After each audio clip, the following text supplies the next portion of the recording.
Baik, bismillahirrahmanirrahim. Assalamualaikum warahmatullahi wabarakatuh.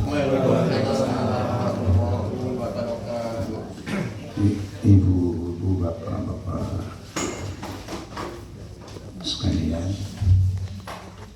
sahabat-sahabat saya, saudara-saudara saya,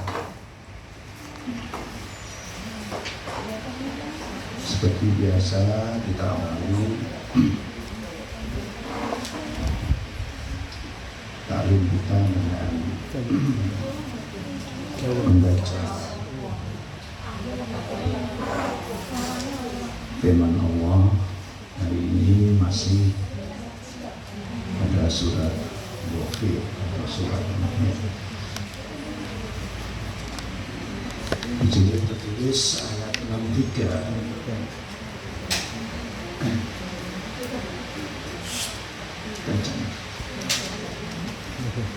Tapi saya akan membaca dua ayat karena ayat 64-nya itu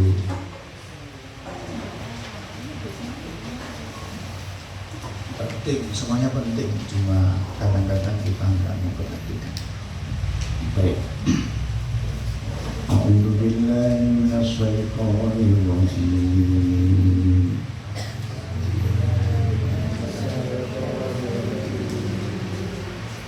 Bismillahirrahmanirrahim.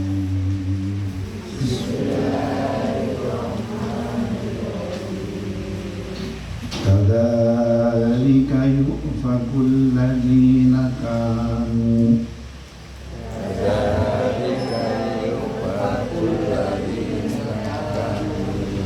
bi ayatillahi yajhadun.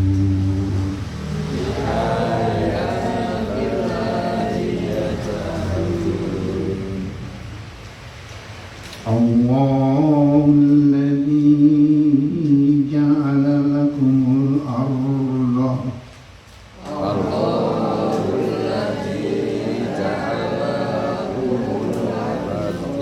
qararan was-samaa'a binaa'a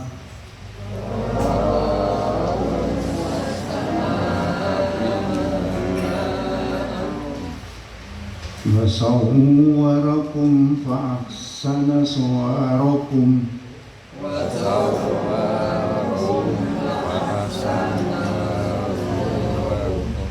wa razaqakum minat thayyibat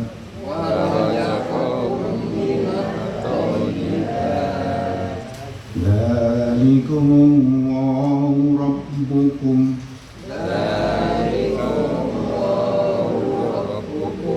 fatabarakallahu rabbul alamin.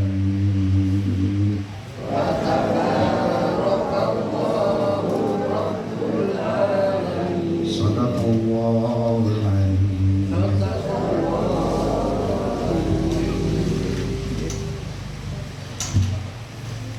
Ayat 64 ini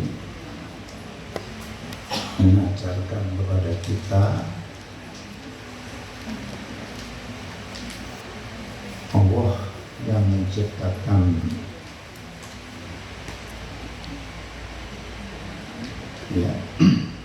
bagi kita bumi itu di sini disebutkan sebagai tempat menetap dan langit sebagai atap. Nah, yang menarik, yang sering saya katakan tadi tidak menjadi perhatian kita adalah waswarukum fa ahsana suwarukum. Kalau kita merasa ganteng, merasa cantik gitu ya, itu yang membuat ganteng cantik itu Gusti Allah. Kata kuncinya ayat itu Gusti Allah. Makanya kan kita sering diberi pesan nggak usah sombong, nggak usah sombong. Ya kalau kita merasa ganteng, itu kalau kemudian kita sombong, terus Allah akan menghilangkan kegantengan kita, kecantikan kita, sungguh sangat mudah. Sangat mudah. Misalnya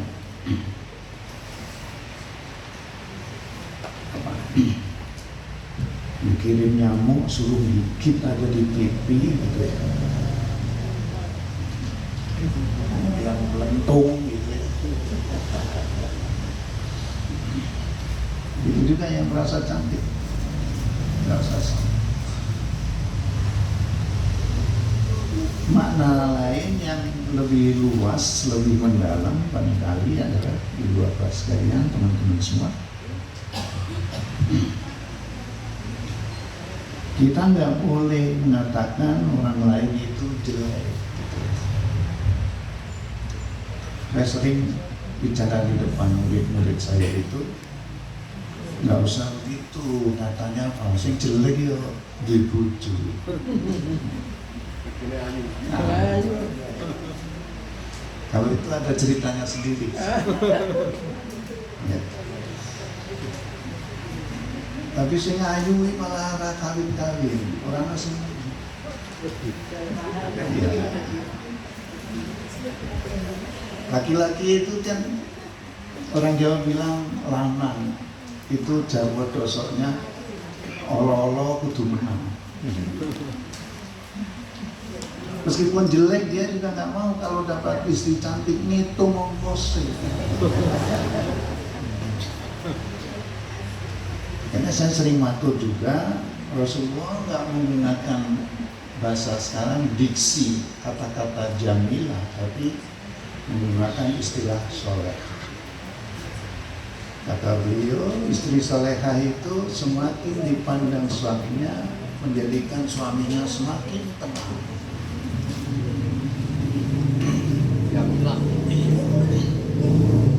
Semakin tenang. Itu wanita solehah.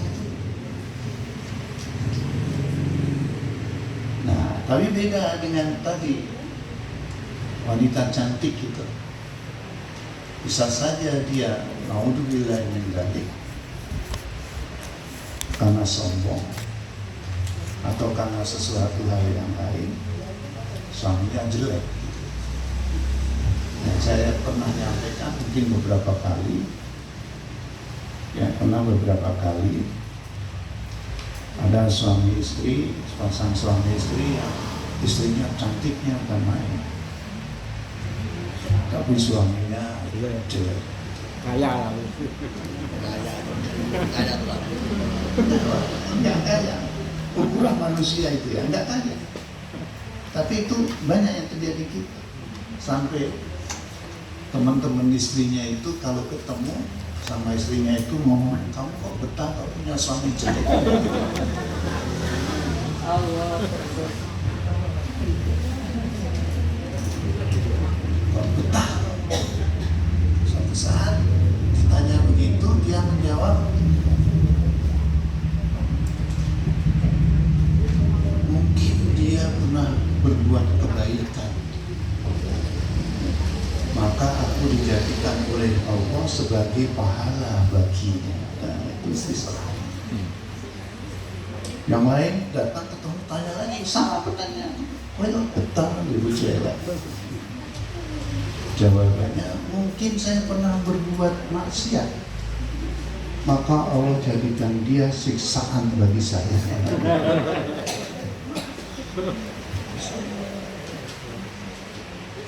Kerjaan suami yang punya istri cantik itu kalau kerja pengen segera pulang. Nanti kalau udah di rumah itu hanya mentelemi istrinya. Ibu merasa ya kalau dipandang suami itu merasa nggak enak gitu ya. Ini juga begitu, dia bilang, Mas panjenengan dulu kalau mirsani kok seperti itu. Saya malu. Suaminya dengan mantap menjawab, apa saya nggak boleh bersyukur dapat karunia istri cantik seperti kamu. Jadi rasa syukurnya itu dengan menerangi itu situ. Mendengar jawaban itu istrinya kan jamaah al-muhajirin. Dia langsung menjawab, kalau begitu mas, insya Allah kita berdua masuk surga. Kaget suaminya, kok bisa dia? Lihat janji Allah. Barang siapa sabar, syukur, masuk surga. Panjenengan bersyukur dapat karunia istri cantik seperti saya. Saya bersabar dapat musibah. Sabar dapat musibah. Suami jelek seperti ini. Makanya S2-nya Allah itu, sabar syukur itu udah nggak ada yang bisa ngalahkan. Nggak ada yang ngalahkan. Jadi kunci hidupnya kalau mau bilang aja S2-nya Allah aja. Ibu lagi gini, bapaknya sabar. Ibu lagi gini, bapaknya syukur. Atau dibalik, bapaknya begini, ibu sabar, ibu syukur. Itu pasangan, nggak bisa. Di dalam syukur itu ada sabar, di dalam sabar itu ada syukur. Nah ini. Jadi mudah-mudahan kita ingat ya. Kalau ada yang bilang nanti gitu, ya itu tinggal bersyukur aja lah, alhamdulillah. Dan itu nanti pertanggungjawabannya juga begitu. Nanti kalau ada yang merasa ganteng itu juga pertanggungjawabannya di hadapan Allah berat. Kok berat gimana? Nanti kalau ketemu Allah ditegur Allah, percuma kamu saya kasih wajah ganteng, bojomu mung siji tok. Berat banget itu. Berat banget. Kayak gitu jadi berat. Nah, alhamdulillahirabbil alamin, wassalatu wassalamu ala asyrofil anbiya'i wal mursalin wa ala alihi wa sahbihi ajmain. Rabbi shrah li sadri wa yassir li amri wahlul 'uqdatam min lisani yafqahu qawli. Ibu-ibu, bapak-bapak, sahabat-sahabat saya, saudara-saudara saya semua yang dimuliakan oleh Allah, kita bersyukur kepada Allah kita dipertemukan. Saya merasa kok cepat teman ya ketemu menang gitu. Tapi ya kalau nggak ada apa-apa insya Allah siap ya. Karena ini ya bagian dari hiburan saya. Pesan guru-guru saya itu boleh pensiun, boleh nggak kerja lagi, tapi yang nggak boleh itu jangan berhenti mengajar.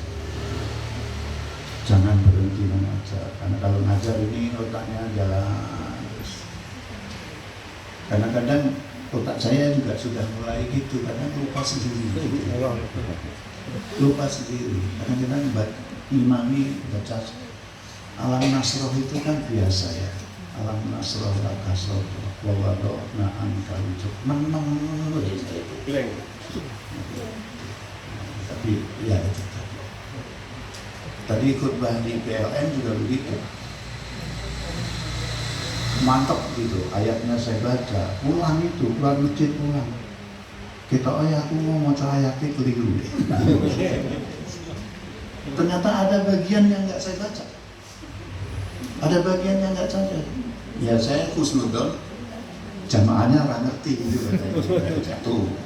Khusnudon berikutnya, untung Jumatan, rano sing protes batal Jumatan gitu. Ya Allah, itu sering gitu. Makanya kalau suruh imamnya itu, ya, kadang-kadang udah disiapkan suratnya ini, nanti yang keluar yang lain, yang keluar yang lain gitu. Nah, apalagi sekarang ini tadi minta dijemput Mas Miftah karena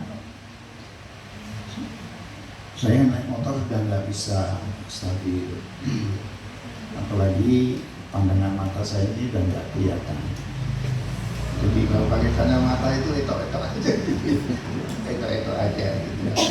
Nggak tahu mau sampai kapan. Nanti sampai saat tertentu kalau saya nggak bisa baca, biar nanti yang baca Quran aja, gitu ya. Baik, hari ini saya bersyukur. kita bersyukur dan bersolawat kepada Rasulullah SAW yang insya Allah kita akan terus mempelajari sirat beliau. Di awal kita mengkaji ini saya sampaikan semua orang punya sirat. Sirat itu perjalanan hidup. Tapi yang paling istimewa itu adalah sirahnya Rasulullah. Itu aspek tempatnya, aspek waktunya, aspek orangnya. 3 dimensi ini tercatat semua. Rasulullah mau lahir itu ada Raja Abraha mau menyerang, tercatat. Terus apa yang terjadi antara Raja Abraha dengan kakeknya Abdul Muthalib? Tercatat. Abdul Muthalib itu begitu berwibawanya itu nemui Abraha aja kaget. Sampai Abdul Muthalib duduk di lantai itu Abraha yang duduk di singgasana itu turun dia menghormati Abdul Muthalib. Duduk ada pada panggilan. Luar biasa. Tercatat semua. Sampai beliau wafat tercatat semua. Ya kita ini mungkin nggak tahu di antara di sini ada yang menulis biografinya enggak. Saya punya teman ditulis biografinya. Saya paling dia enggak. Kok enggak kok pakai susah ya. Jadi masa susahnya lebih banyak. Jadi tapi memang nggak ingat itu. Nggak ingat. Begitu, tapi pasti nggak utuh. Dimensi waktunya, dimensi ruangnya, dimensi orangnya. Ketika hadir siapa yang ada di situ? Rasulullah mau hadir itu malaikat Jibril aja datang memberi pesan sama ibunya Aminah, beri dia nama Muhammad. Sampai kakeknya datang mengambil, tadi ada suara aku dengar supaya dia diberi nama Muhammad. Awan dewi jeneng bos komedi itu gitu. Saya pernah cerita, nama saya ternyata cuma Bowo Cahyono. Kok tiba-tiba ada ahlinya gitu gimana? Saya dulu ceritanya sakit terus. Bapak saya punya tugas ngajar di Cipari sama daerah Banyumas Cipari. Saya sakit di sana. Kalau berobat itu dari Cipari naik sepur ke Banjar Patongan. Saya sering sakit, kemudian pulang ke sini oleh mbah saya. Oh iya. Itu ditandai nama Ali, nama panggilan Ali. Sampai saya daftar sekolah kan, pergi ke sekolah ditanya, Andi mau sekolah ya? Asmani sinten Ali. Tinggi. Zaman dulu mbak terus bawa kartu apa? Kartu kakak atau akte kelahiran. Dan ternyata saya kan baru kelas 5 didaftarkan oleh guru agama saya masuk PGA. Jadi saya nggak lulus SD. Langsung kelas 6 itu pindah jadi kelas 1 PGA itu. Dan itu lucu. Saya yang nggak mikir, makanya sekolah-sekolah gitu. Ternyata kan saya daftar itu nggak ada berkas-berkas administrasinya. Koyok Jokowi ya persis.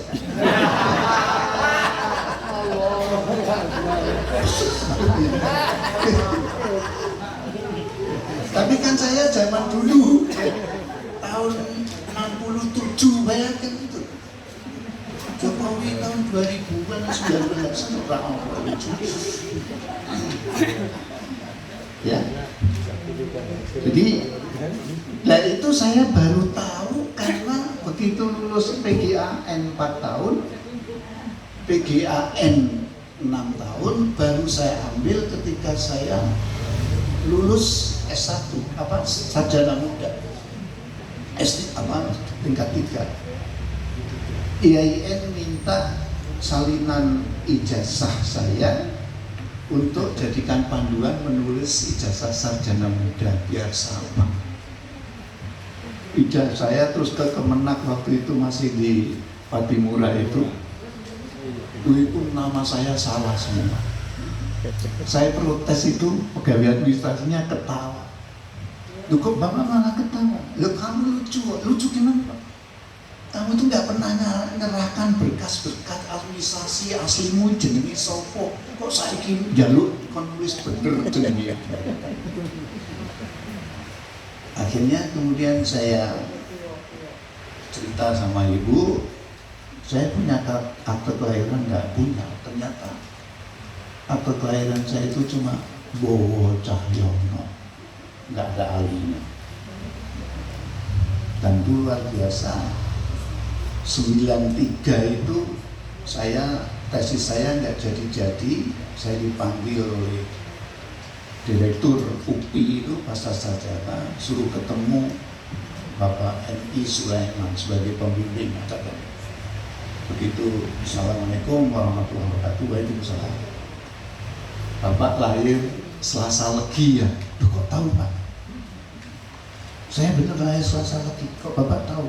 Cahyono kuwi artine Selasa Legi. Saya baru masya Allah hebatnya ayat saya. Jadi namanya ki ono artine itu. Namanya yang ngomong saya kira. Lahir Senin ya jenenge Senin gitu kan gitu. Yang lucu kan lagunya Deddy Kempot itu. Pak Rebo jebule lahirnya Kemis. Ya. Nah, Rasulullah itu tercatat semua. Dan kita sedang belajar itu. Tapi dengan pendekatan dari sudut indahnya. Setelah dakwah itu diperintah Allah untuk terbuka wa andir ashiratakal alam. Ya, wa a'rid anil musyrikin. Abaikan orang-orang musyrik itu. Reaksinya kayak apa? Kita akan lihat teman-teman sekalian. Sini saya tulis banyak sebetulnya bersumber dari buku Saifur Rahman Mubarakfuri itu ya. Ini banyak tapi saya ambil 9 ya. 9 ini angka paling tinggi. Yang kata Mbah Maimun Juber itu yang paham angka 9 itu ternyata di Indonesia cuma orang Cina. Kemudian dijadikan merek rokok 2, 3, 4 Ji Samsu. Itu sombong. Saya nggak tahu apa Ji Samsu itu juga perusahaan PT Sampurna yang didol oleh Putune buat judi online atau enggak tahu. Tapi itu Ji Samsu. Coba yang pertama itu. Saking jengkelnya orang-orang Quraisy itu, kemudian mereka mendatangi paman Nabi, pelindung Nabi. Karena ketika Abdul Muthalib sebagai pemimpin Mekah meninggal, kemudian jabatan itu turun kepada anaknya paling gede, yaitu Abu Thalib. Orang-orang Quraisy mendatangi Abu Thalib. Coba ibu bapak perhatikan. Abu Thalib menolak, bahkan mempersilahkan kepada keponakannya itu untuk terus, pokoknya kamu senang aja, asal kamu senang, dan berjanji akan mendukung dan melindungi. Di Arab itu ada satu tradisi yang luar biasa. Kalau seseorang terikat dengan perjanjian, perlindungan dengan orang lain, dan orang ini juga terikat dengan perjanjian perlindungan dengan orang itu, dia nggak akan berani mengganggu A, dilindungi oleh B, C itu juga punya ikatan perjanjian dengan B, nggak mungkin C mengganggu A. Jadi mereka menghormati. Apa ibu bapak sekalian, indahnya di mana kira-kira? Saya melihat indahnya itu berarti Rasulullah semakin mendapatkan dukungan yang luar biasa. mendapat pelindungan itu. Meskipun demikian kan Quraisy nanti dalam prakteknya bolak-balik ke Abu Thalib, bolak-balik ke Abu Thalib, sampai Rasulullah satu saat mengatakan, kalau saja mereka menempatkan matahari di tangan kananku, rembulan di tangan kiriku, selama Allah tidak akan marah, tidak marah kepadaku, aku tidak akan berhenti mendakwahkan agama ini. Ini gambaran matahari tangan kanan, rembulan kanan, itu beratnya tugas dakwah. Saya sempat didongengi ayah saya. Ya karena dongeng itu sebenarnya nggak jelas, saya sebut dongeng itu sebenarnya nggak jelas. Kalau dongeng itu biasanya imajinasi, tapi kalau ada sumbernya itu namanya cerita. Didongengi kakek saya Abdul Qadir itu katanya mulang ngaji itu sampai mana, sampai sini dulu Munte, terus naik lagi Sampangan, itu naik sepeda. Nek bertok sebagai sepedanya digotong. Itulah. Jadi itu yang terjadi. Betapa beratnya. Dan tidak dibayar. Tidak dibayar. Meskipun hari ini orang mencoba mencari dalil, mubalek minta bayaran itu boleh. Boleh. Ya. Sing ora entuk iki nek ngarani. Nek sing ora entuk ngarani. Makanya rot langir gitu. Rot langir itu. Jadi enggak boleh. Karena itu sanadnya dikaitkan dengan ketika jamaah rombongan sahabat Rasulullah pulang ke Madinah itu terlambat. Mereka nginap di pinggir kota Madinah di satu kampung. Sudah mau menjelang malam itu nggak ada utusan orang kampung itu yang bawakan makanan, karena tradisi orang Arab itu begitu. Nyuguh tamu itu tradisi orang Arab. Mestinya masuk di wilayahnya itu harusnya segera disuguh. Tiba-tiba datang utusan dari pemuka suku di situ. Apakah di sini ada yang bisa mengobati orang sakit? Seorang sahabat ngaco, saya bisa. Meskipun teman-temannya pada heran. Sakitnya apa? Disengat kolajentik. Saya bisa, tapi dengan syarat nanti setelah sembuh kalian harus menjamu kami. Sepakat. Dilus-lus gini sambil dibacain Al-Fatihah. Sahabat yang lain tuh delok gitu, mincin, kok tak lapor ke Kanjeng Nabi. Dia main dukun-dukunan gitu, main dukun. Sampai di Madinah dilaporkan Kanjeng Nabi. Kanjeng Nabi membacakan ayat wa nazzilu minal qur'ani ma huwa shifaa'un. Al-Quran itu diturunkan sebagai obat. Jadi kalau ibu bapak sekalian ada yang sakit pengen coba mengobati, itu cukup bacain Al-Quran. Yang bisa apa? Nah sahabat itu bacanya Al-Fatihah, sembuh. Terus Rasulullah malah sambil bercanda ngomong-ngomong, kambingnya ada sisanya nggak? Oh ada Rasulullah. Ada Rasulullah. Saya punya pengalaman kalau ini. Anak saya yang pertama itu langganan dokter, hampir setiap bulan panas dokter. Satu hari saya mau pergi ke dokter, ketemu Mbak Mutin, Mbak Jasmani, pendul. Ani ini dokter, Mbak, kenapa ini bentar? Goreng itu di mek ini adem balik. Amplopnya saya kasihkan Mbak Mutin. Setiap panas begitu, lama-lama kan penasaran saya. Mbak, diwawasin apa? Mung Al-Fatihah. Coba anak saya panas tak mek tak wajah di Al-Fatihah. Ora apa-apa. Ya saya cuma mikir ya, saya ora ikhlas. Saya moco dhewe kan ben ora ilang duwite. Ben ora ilang duwite. Itu yang bikin sembuh itu sedekahnya itu ya. yang bikin sembuh itu sedekahnya luar biasa. Tapi yang nomor apa? Itu satu, indahnya Rasulullah semakin semangat karena mendapatkan dukungan yang luar biasa dari pamannya. Kemudian yang kedua, mencoba menghalangi jamaah haji yang datang ke Mekah. Kebayang kayak gitu. Yang terjadi apa, indahnya gimana? Malah jamaah haji itu semangat, pengen segera ke Mekah itu, pengen tahu Muhammad itu siapa toh, kayak apa toh. Sampai kemudian dari peristiwa itu, ketika jamaah haji dari Yasrib yang kemudian dikenal dengan Madinah, itu kemudian ketuk sana ingin menolong Muhammad. Masa Muhammad diperlakukan begitu kita diam saja?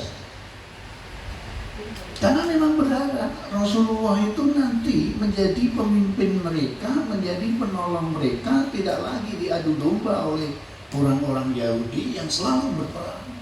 Dan itu ternyata indahnya. Kemudian yang ketiga, mereka berusaha mengawal biasa. Kalau sudah nggak ada cara lain, ya mengawal Allah. Kemudian yang keempat, ya, orang Quraisy juga menjelek-jelekkan dakwah beliau, membangkitkan keraguan-keraguan, menyebabkan kesangsian akan ajaran yang dibawa. Bapak sekalian, dari 4 poin ini, ya, dari 4 poin ini, saya ingin menyampaikan bahwa dakwah itu nggak mudah. Dan sering beberapa kali saya sampaikan, tantangan dakwah itu berangkat dari dakwahnya Rasulullah itu 2 saja. 1, kesombongan. Yang kedua, tradisi. Orang kafir Quraisy itu menolak dakwah Rasulullah. Mereka itu belum bisa nerima kosong Nabi yo yatim piatu.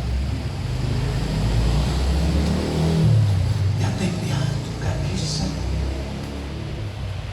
Kalau di sana itu kalau yatim itu jelas nggak punya apa-apa.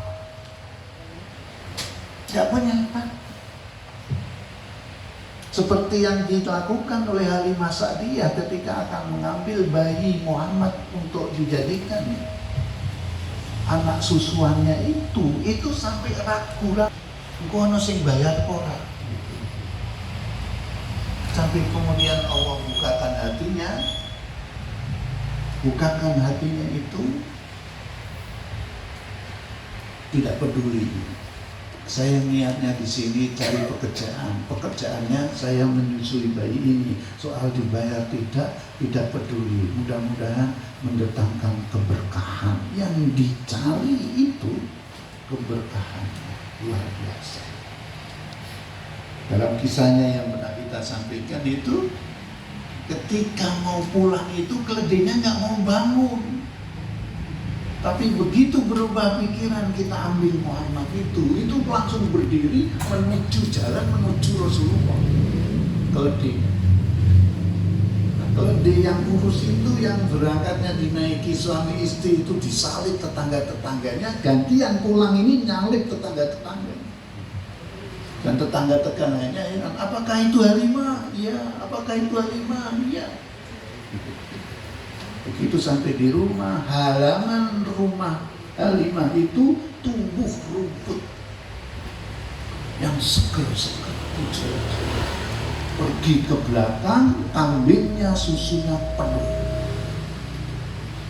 Kemudian diperas susunya, dibuat minum. Halimah suaminya, anaknya masih sisa untuk bisa dijual. Itulah makna rahmatan lil alamin. Mungkin yang hadir di sini pernah punya pengalaman. Ada satu atau beberapa anak atau semua anak begitu lahir itu rezeki bapak ibunya naik. Rezeki naik itu rezeki. Jadi memang seperti itu. Jadi tantangannya itu kesombongan. Orang Quraisy itu memang terpandang sejak zaman Abu Thalib, sebelumnya naik lagi Hisam, Hasim maksudnya. Hasim itu juga orang terhormat. Hanya Abu Thalib. Sampai Abdul Muthalib itu digambarkan oleh Allah dalam surat Quraisy yang pernah saya sampaikan. Sebagai pemimpin Mekah, melayani ibadah haji dan penduduk Mekah yang lain, tugasnya cuma dua: at'amahum min ju' wa amanahum min khauf. Menjamin kesejahteraan lahir berupa tersedianya sandang pangan, khususnya pangan, dan menjamin kesejahteraan batin, yaitu terhindar dari mara bahaya, terjaminnya rasa aman dari segala macam. Kadang kalau karena saya belajar itu ya, mendengar pemimpin kita nek beras larang yo nandur dewi, gendeng apa gendeng gitu.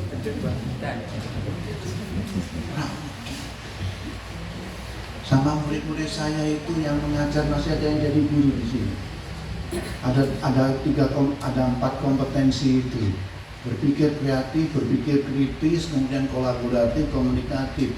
Teman-teman murid-murid saya itu ingin PAI itu ingin jadikan alat untuk mengembangkan berpikir kreatif. Raiso PAI itu wis kuwi, Islam iki wis kuwi, arep kreatif piye?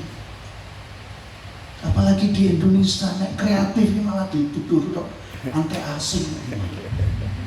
Tidak bisa. Jadi kita nggak bisa maju itu. Nggak bisa. Berpikir kritis. Berkritis itu dengan cepat bisa menunjukkan mana yang benar, mana yang salah. Itu nggak bisa diterima. Nggak bisa diterima.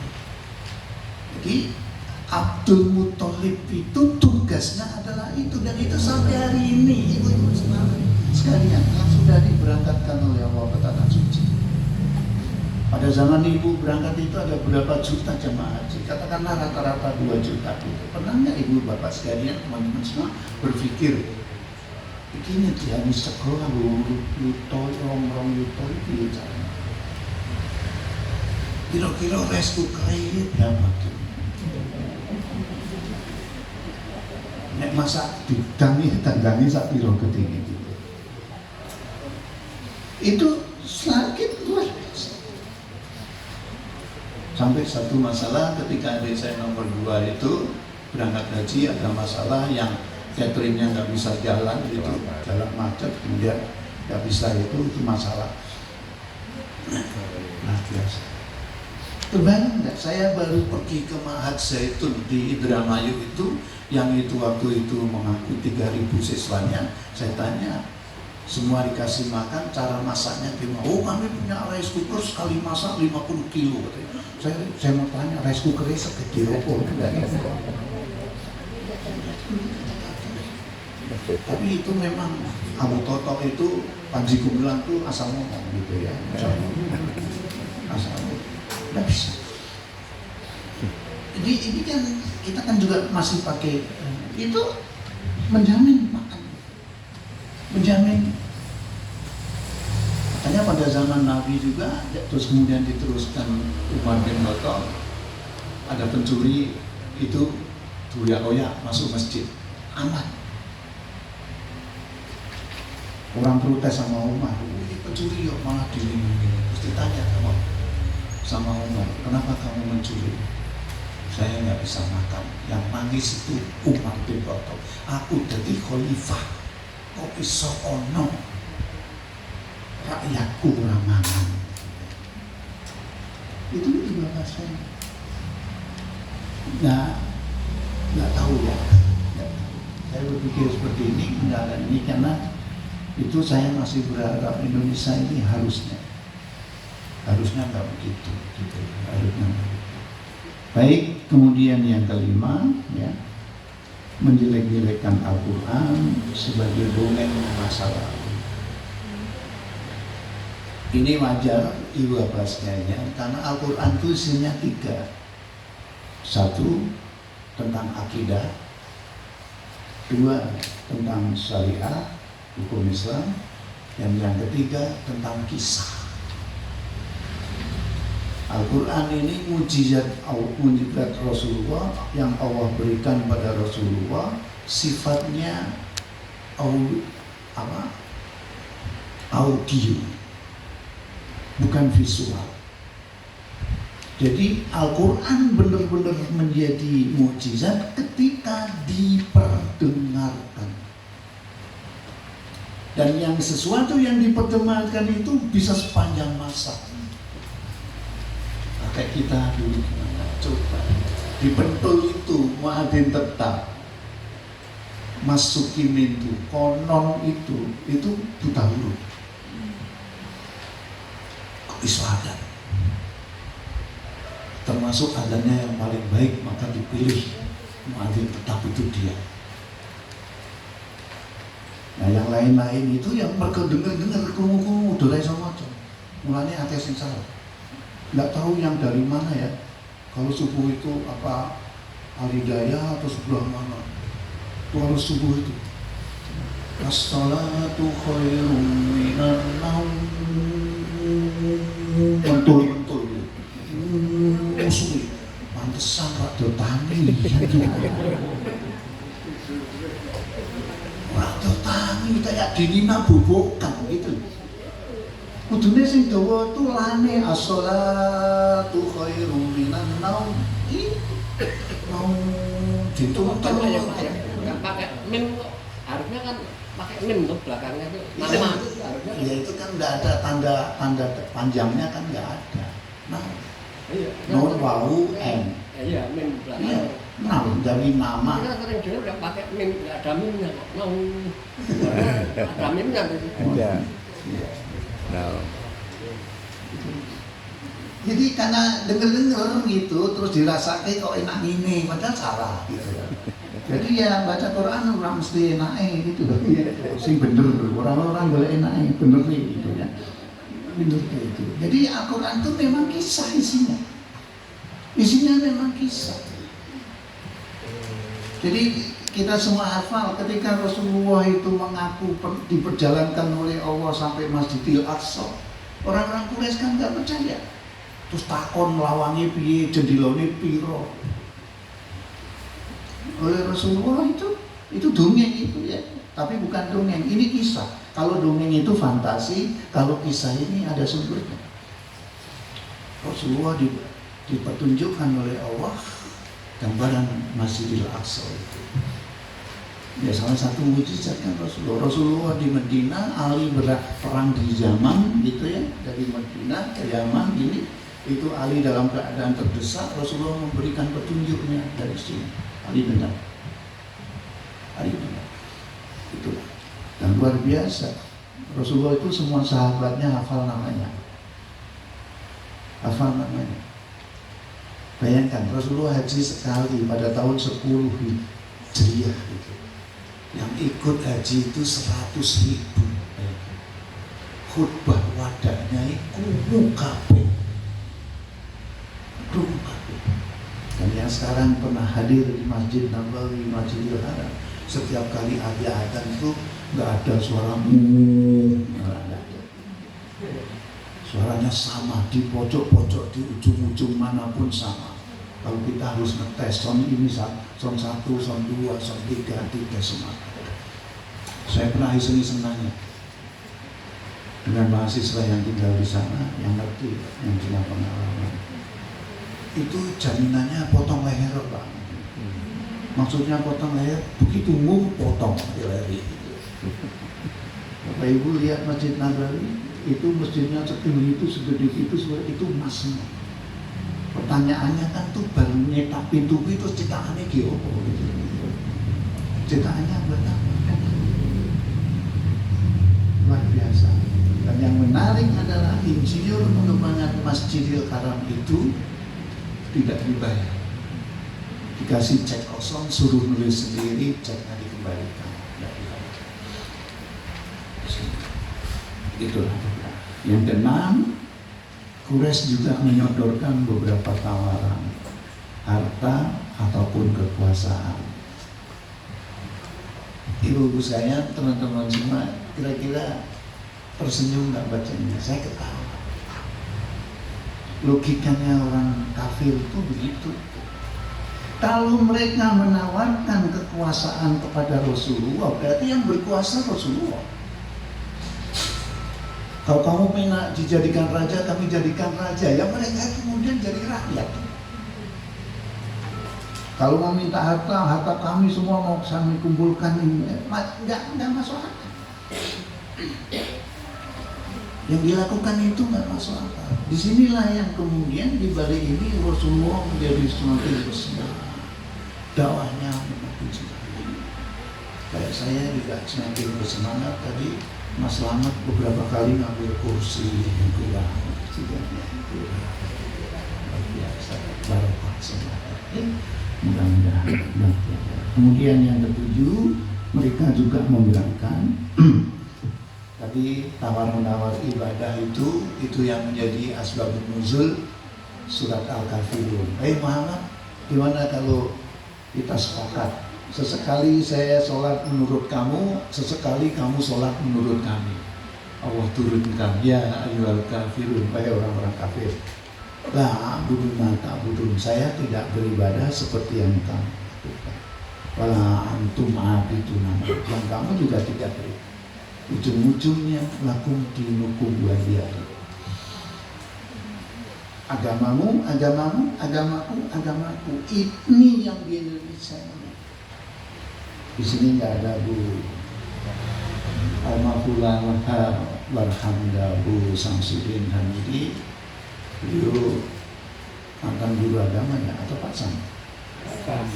Pak Sam yang guru agama ya. Pak Sam. Untung sudah nggak ngajar. Guru agama saya ini yang murid-murid saya, kalau teman-teman saya udah pensiun semua. Teman-teman saya udah pensiun. Sekarang guru agama itu diberi beban untuk mengajarkan yang mereka sebut moderasi beragama. Moderasi beragama. Saya agak lucu. Itu nggak ada di struktur kurikulum PAI, itu nggak ada. Moderasi beragama, gimana? Saya kadang nggak habis ngerti loh. Pejabat-pejabat kemenang itu terus kemudian apa kerjanya?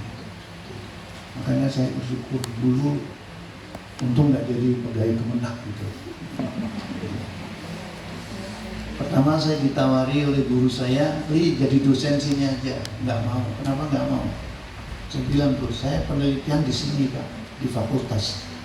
Terus saya tahu boroknya fakultas gitu. Saya nggak mau masuk sini. Terus yang kedua, calon Pak D saya, Pak D-nya almarhumah istri, itu membimbing saya untuk daftar pegawai negeri di Bandung, Jalan Sudirman itu. Bandung, saya tesnya di Cijrah itu, hampir dekat sama Cimahi itu, di Cijrah. Saya bilang sama ibu saya, ya. Terus lama setelah tes, kok nggak ada panggilan? Terus ibu saya buat coba ditanyakan, saya disangoni. Ibu saya pangerten, disangoni lebih. Ini barangkali nanti orang itu minta-minta gitu kasih gitu. Tak kasih. Saya tanya, lihat pengumuman nggak ada, terus saya tanya, Pak, saya mau tanya, pengumuman seleksi pegawai yang kemarin itu sudah ada? Oh sudah, udah lama. Boleh saya tahu, Pak? Saya peserta untuk tingkat apa? Sarjana. Kira-kira saya lulus enggak? Mohon maaf, jadi itu yang sarjana itu 10 orang yang diterima, kayaknya sudah semua. Tapi coba saya lihat, keluar lagi, Mas sayang, adik nomor 11. Dan itu langsung dulu saya nomor 11. Saya langsung pulang, uangnya saya kembalikan ke ibu. Ini Bu, kita tidak harus pakai begini-begini. Saya masuk Unisula itu cuma Mas Budi Lumono itu pendul, yang jual air itu, wis kerja turun daftar Unisula. Daftar Unisula, dites Pak Wakil Rektor 1, niat kamu bekerja apa? Ibadah Bapak. Lulus. Saya satu kata, ibadah, lulus. Ternyata setelah saya jadi pegawai Unisula, saya tanya-tanya, memang beliau itu merasa harus meluruskan niat-niat orang Unisula. Kalau niatnya bukan ibadah, harus terus didorong hanya ibadah. Kebetulan saya ibadah, nggak tahu saya itu. Niatnya apa? Ibadah. Gitu. Keren, padahal dia anak kemarin sore gitu. Baik, Bapak sekalian. Jadi itu mereka menawar itu nggak bisa. Ya, moderasi aja apa? Saya bilang sama murid-murid saya itu, jangan inilah. Terus ada yang meneliti tentang demokrasi. Demokrasi itu begitu lahir wis cacat, bilang gitu. Lahir itu udah cacat. Jadi kok tekan Indonesia ini cacat sempit, rasa laku tinggu gitu bisa itu. Itu aneh gitu. Nggak ada itu. Demokrasi dari yang merumuskan pertama Plato itu kan diterjemahkan sebagai apa? Mendistribusikan logistik, artinya kesejahteraan. Kesejahteraan itu dibagi-bagi. Di sini enggak. Salah dewe kere kan gitu. Salah dewe susah. Ini nggak bisa. Jadi kita ini di negeri kita ini punya wakil rakyat. Kita ini rakyat punya wakil. Ya, mestinya kan aspirasi kita yang diwakili, sampai harta kita yang diwakili oleh mereka. Yang boleh kaya mereka, gitu. Kita nggak boleh kaya gitu. Kebayang nggak ibu itu? Punya uang segitu banyaknya, punya emas segitu banyaknya. Awak ini keisi jilek bingung aku nek ngedol ning ndi. Takoni macam-macam suratnya macam-macam, malah telepon ke polisi.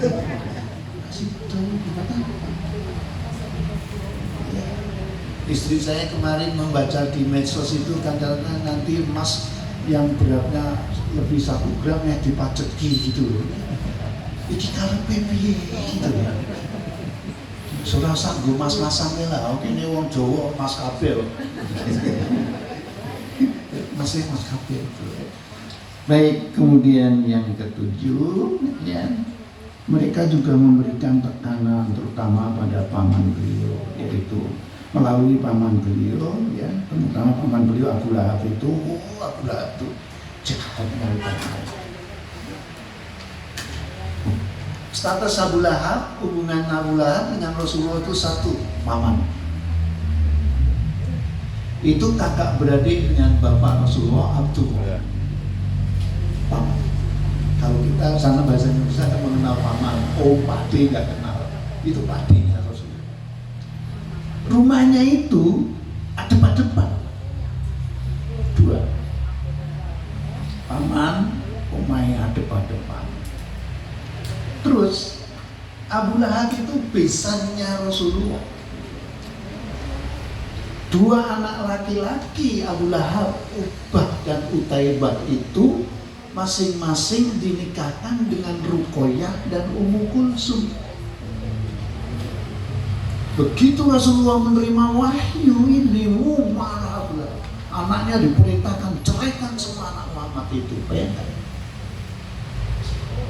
Orang yang berumah tangga saling mencintai itu tiba-tiba diputus kayak. Yang kemudian tidak berapa lama karena perceraian itu Ruqayyah sakit. Ya, Ruqayyah sakit. Terus kemudian siapa? Abu Lahab itu, menantunya Rasulullah, itu musuh paling jahat. Nyebar duri, nyebar kotoran di depan pintu rumah Rasulullah SAW. Ditambah istrinya itu. Nanti pulang baca lagi surat Al-Lahab itu. Baca lagi surat Al-Lahab. Itu Abu Lahab itu. Yang kita kemudian melalui medsos tahu makamnya itu dalam jarak sekian kilometer, bau busuknya masih dicium orang, nggak ada. Dan itu tidak dikubur, taruh aja kemudian ditimbuni batu. yang katanya niat menimbun itu sambil melempari batu itu. Yang konon ada mayat yang seperti itu, tapi di Turki Mustafa Kemal Atatürk itu yang menghilangkan Islam diganti dengan sekularisme. Itu juga bau busuk. Jadi kalau keluar dari makam itu, peziarah itu disemproti minyak wangi sama petugas itu.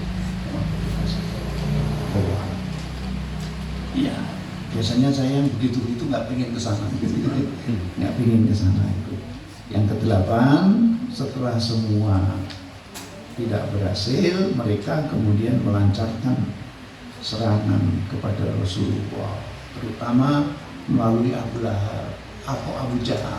Ketika sholat dikotori kepalanya, dikasih kotoran, dilempari batu. Satu saat Abu Jahal itu bawa batu besar, ingin menimpuk Rasulullah ketika sujud itu, tapi nggak jadi. Balik ke rombongan orang-orang kafir Quraisy.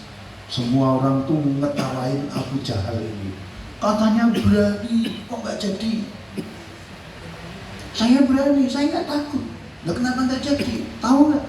Ketika saya mau menjatuhkan batu itu, ada unta hitam, gede, mulutnya menganga begini, mau nyaplok kepalaku. Di belakang hari, kemudian hari Rasulullah cerita, kok bisa gitu? Ya itu Jibril itu yang main-main. Jibril suka nakut-nakuti Abu Jahal itu, malaikat. Kemudian ya, yang berikutnya setelah tidak berhasil, ya kemudian yang ke-9 mereka juga memberi tekanan kepada Rasulullah, terutama setiap kali beliau melakukan sholat itu Abu Jahal itu sudah saya sampaikan. Ibu-bapak sekalian, dari apa yang kita pelajari malam ini, sebetulnya itulah hakikat dakwah. Dakwah itu berat. Dakwah itu berat. Kalau di sini ada yang biasa juga dakwah, sudah biasa khutbah. Kayak saya sudah biasa khutbah. Begitu diingatkan Mas Miftah itu, Jumat besok Ustaz khutbah di Tabu Jannah, saya langsung meriang. Langsung meriang, awal enak. Lucu ya. Meskipun nanti kalau udah di mimbar itu diingatkan Pak Marsidik itu 10 menit, saya bisa 20 menit, bayangkan itu. Saya bisa 20 menit itu. Itulah fenomena itu. Saya itu dulu kan nggak tahu ya. Kecil itu saya nggak berkembang emosi saya. Karena saya terus terang ya, bapak saya itu waktu saya kecil itu sangat miskin, apalagi setelah di PHK dari guru itu, saya kerja. Saya sering melihat ibu saya amal-amal dari amal dulu ya. Itu sandar di tembok rumah itu, pendul sana itu sambil megang dengkulnya 2 itu sambil menangis. Saya lihat itu. Ibaratnya kayak gitu. Saya paham. Secara ekonomi bapak saya itu bangkit itu setelah anak saya yang kelima, Pak Abdul Syukur itu. Jadi ibaratnya Abdul Syukur itu bersyukur ya karena sempat diajari bagaimana nyari dunia itu. Kalau saya nggak diajari. Saya sekolah ini belum berangkat udah diwanti-wanti, ojo sepisang-pisang pengen jadi pegawai negeri gitu. Tidak terus gitu. Dulu orang ini kantor-kantor pegawai negeri gaweane mau maca Quran gitu. Ono wong teko tak dilayani tegel-tegele, nanti dulu ya, sebentar ya. Gitu. Makanya ketika saya jadi pejabat, saya nggak pernah duduk di kursi pejabat, saya duduk di ruang PU. Kalau ada mahasiswa atau siapa tanya, kenapa, mau apa, sama siapa, sambil saya mengarahkan ada mahasiswa alumni legalisir itu 30 lembar. Banyak untuk persiapan. Nek kamu persiap untuk 30 kali melamar, keganten. Bagaimana kalau cukup 10 saja? Yang 20 saya ganti dengan doa saya. Saya ganti dengan doa saya. Harapan saya 10 nggak harus habis dan kamu tidak harus kesini lagi. Dan kamu harus nggak kesini lagi. Nah, kadang-kadang saking semangatnya begitu. Nah, itulah yang itu. Jadi gambarannya kita itu udah mampu. Saya dulu ngomong nggak bisa, tapi nggak ngerti kok sekarang jadi tukang ngomong gitu. Ya, jadi tukang ngomong. Saya sampai bilang sama murid-murid saya, kalau kalian datang ke rumah saya pasti tak ceramai, pasti tak ceramai. Eman-eman adu-adu tukang buku tak mengketok. Tapi memang itu, ya, memang saya terus kemudian kok jadi begini. Dulu itu kalau ada diskusi, ada seminar, itu kalau mau tanya tuh, terus tak tulis, akhirnya nggak ngomong, akhirnya nggak ngomong. Tapi kemudian saya berani, saya harus berani, tapi malah jadinya tukang ngomong. Tapi yang pun kalau banyak omong gitu ya. Kita ngomong, mudah-mudahan kita bisa meneladani ya. Kita melihat sisi ini, jadi nilai yang ingin saya sampaikan dari materi malam ini adalah ini bahasa medsos itu POV, power of view, sudut pandang aja. Kita harus ngambil sudut pandang positif. Tantangan dakwahnya seperti itu. Tapi ambil positif. Ketika kemudian jamaah yang tadinya nggak ngerti jadi ngerti, yang tadinya nggak bisa jadi bisa, lebih-lebih yang tadinya nggak mau jadi mau gitu, nggak mau jadi mau. Apalagi yang putra anak-anak zaman sekarang itu udah susah. Anak saya yang biasanya ngajar di sini itu, ngajar di sini ini kan sudah ngajar di Gunung Pati, di SD IT Cempaka, Mutiara Hati. Dia itu Mutiara Hati itu kegiatannya banyak. Cerita sama saya itu kesannya mengeluh. Saya ketawa aja, dinikmati aja. Saya bilang, kamu calon kepala sekolah gitu kalau begitu caranya, dinikmati aja. Jadi anak-anak sekarang tuh begitu. Jadi Gen Z itu begitu. Nah, angel abot tinggal. Angel abot tinggal. Nggak mau begitu. Dulu saya kerjakan semua. Begitu juga Bapak sekalian, mohon maaf. Jadi sudut pandangnya itu, kita setiap kali ada yang menurut kita jelek, ambil positifnya. Dan itu perlu belajar, tidak otomatis, perlu belajar. Sabar. Pertama tentu open mind ya, pemikiran kita harus terbuka, jangan kaku. Pemikiran kita harus terbuka. Jadi terus seperti itu, mudah-mudahan sudut pandang kita yang positif itu akan membantu kita memperbaiki kehidupan kita. Semuanya yakin kau masuk surga? Terus satu yakin, nggak boleh ada yang ragu-ragu. Terus teman-teman harus cepat-cepatan gitu. Cepat-cepatan. Nanti kalau sudah datang duluan tuh, mana ya teman saya gitu. Wah, di surga itu nggak di surga itu di alam akhirat nggak mengenal dimensi waktu, ruang, tempatnya. Ya, ruang, waktu, orang itu ya. Ruang itu tempat tadi nggak mengenal itu. Haus, pengen haus, ngerti-ngerti terus orang haus. Lapar, baru tanya udah kenyang gitu. Jadi begitu. Jadi nggak ada yang negatif itu nggak ada. Makanya kan apa istri di rumah itu sering nanya, bukan sering, kadang nanya, nanti kalau di surga sama siapa? Ya sama semuanya tuh ya, sama dua-duanya tuh ya. Bikinnya begitu. Terus ada ibu-ibu juga begitu kan. Saya istri kedua, nanti kalau masuk surga suami saya sama istri yang mana gitu. Ya rumusnya dua-duanya. Tapi ustadznya pinter, ya ibu nggak usah nanya gitu dulu, tapi ibu harus yakin dulu, ibu masuk surga.